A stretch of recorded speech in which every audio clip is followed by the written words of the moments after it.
इसमें कोई शक नहीं है कि लोग भी बेपरवाह हुए हैं। क्या आने वाले दिनों में ये जो केसेस इसमें निरंतरता दिख रही है, हल्का बहुत इजाफा या बहुत कमी है, इसको महकमा किस तरह से देख रहा है? हेल्थ मिनिस्ट्री, स्वास्थ्य महकमा अलग अलग प्रदेशों का कैसे इसको रीड कर रहा है? देखिए, सरकार, केंद्र सरकार और उसके अलावा दिल्ली की सरकार, प्रदेश की जितनी भी सरकारें हैं, वो लगातार हेल्थ डिपार्टमेंट जो है वो मॉनिटरिंग कर रहा है कि किस प्रदेश में, किस हिस्से के अंदर और किस जिले के अंदर सबसे ज्यादा केसेस जो है वो देखने को मिल रहे हैं, कहां पर कंटेनमेंट जोन बनाने की सबसे ज्यादा जरूरत है। अगर किसी हिस्से के अंदर कोरोना के मामले सबसे ज्यादा हैं तो उन हिस्सों को कंटेनमेंट जोन के अंदर तब्दील किया जा रहा है। उसकी पूरी मॉनिटरिंग जो है वो दिल्ली सरकार हो, चाहे वो राज्य सरकार के अलग अलग हिस्से हो, हेल्थ डिपार्टमेंट जो है वो मॉनिटरिंग जो है वो सीधे तौर पर कर रहे हैं वहां के सीएमओ से, डॉक्टर से, अस्पताल से। अगर किसी हिस्से के अंदर कोरोना के मामले ज्यादा हैं तो वहां के जो नियर बाय अस्पताल हैं उनको एक्टिव किया जा रहा है कि आप तैयारियां रखें कि अगर इस तरीके के केसेस बढ़ते हैं और खास तौर पर जो केसेस सामने आ भी रहे हैं वो किस कंडीशन में है, कोरमॉर्बिडिटीज वाले पेशेंट सबसे ज्यादा है या उनको हॉस्पिटलाइजेशन की जरूरत है या नहीं है, इसकी पूरी निगरानी जो है वो सरकार की तरफ से की जा रही है। हालांकि दिल्ली सरकार की तरफ से खास इंतजाम ये है कि अगर आप पॉजिटिव आते हैं, आपकी रिपोर्ट पॉजिटिव आती है तो दिल्ली सरकार का जो विभाग है वो आपसे कांटेक्ट जो है वो करता है। इसके अलावा उनसे ये पूछा जाता है कि अगर आपको हॉस्पिटलाइजेशन की या सांस की प्रॉब्लम आ रही है तो आप हॉस्पिटल में अगर एडमिट होना चाहते हैं तो आपको एडमिट कर दिया जाएगा।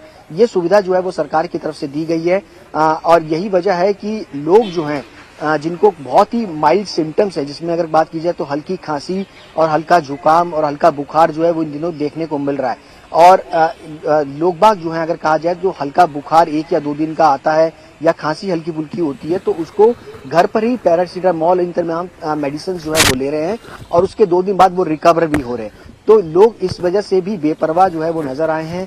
खास तौर पर बारिश का मौसम है, अक्सर लोगों के गले जो है वो खराब होते हैं और लोग हल्के फुल्के बुखार से भी जो है वो पीड़ित होते हैं। तो लोगों को सावधानी बरतने की भी जरूरत है क्योंकि इस मौसम में अगर बात की जाए तो खास तौर पर वो वायरस जो है वो ज्यादा एक्टिव हो जाते हैं जो कि हर साल जो है वो एक्टिवेट नजर आते हैं, चाहे वो डेंगू का वायरस हो, मलेरिया का जो बीडिंग्स हो, वो काफी ज्यादा बढ़ जाती हैं। और उनमें सिम्टम्स अगर बात की जाए तो वही सिम्टम्स होते हैं, बुखार, 3 से 5 दिन बुखार रहना, खांसी होना, ये सिम्टम्स रहते हैं। तो ऐसे में लोगों को इस चीज की सावधानी भी जरूर बरतनी चाहिए कि अगर किसी को बुखार, खांसी जैसे सिम्टम्स हैं तो तुरंत उसको अपना चेकअप जो है सुशांत कहते हैं ना कि prevention is better than cure, लेकिन सुशांत मलेरिया जैसे टेस्टिंग है उनको भी करानी चाहिए।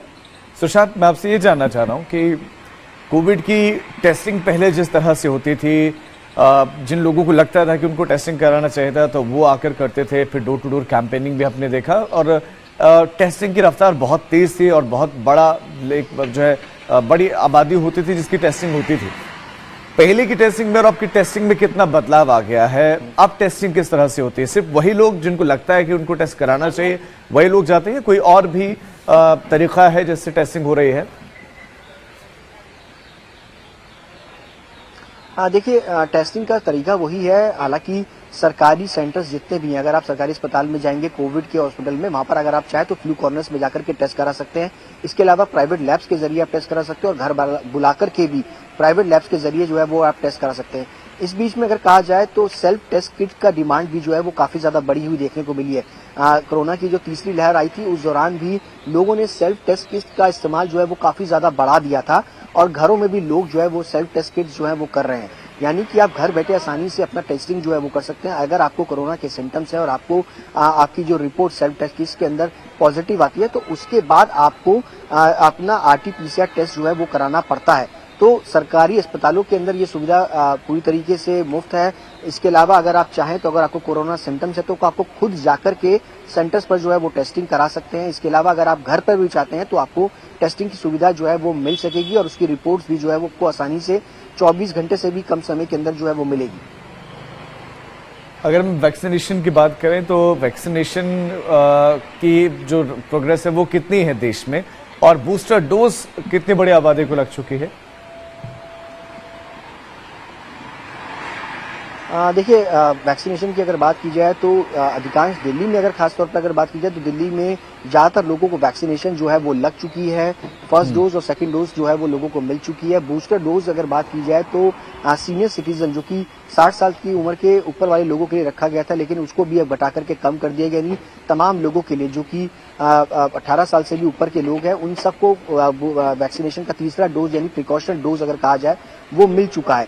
और लोग लगातार जिनका टाइम पीरियड गैप जो है, जिसका सेकंड वैक्सीनेशन के अंदर जो गैप है वो तकरीबन 8 से 9 महीने का वक्त है, अगर उसका टाइम पीरियड पूरा हो जाता है तो उसके बाद जो है वो आप वैक्सीनेशन का तीसरा डोज जो है वो प्रिकॉशन डोज ले सकते हैं। सरकार की तरफ से तमाम इंतजामात हैं, लोगों को वैक्सीनेशन बहुत ही इजीली वे में जो है वो मिली है। पहले जो लंबी लंबी कतारें देखने को मिलती थी, फिलहाल वो स्थिति जो है वो अभी दिल्ली के अंदर जो है वो नजर नहीं आ रही है।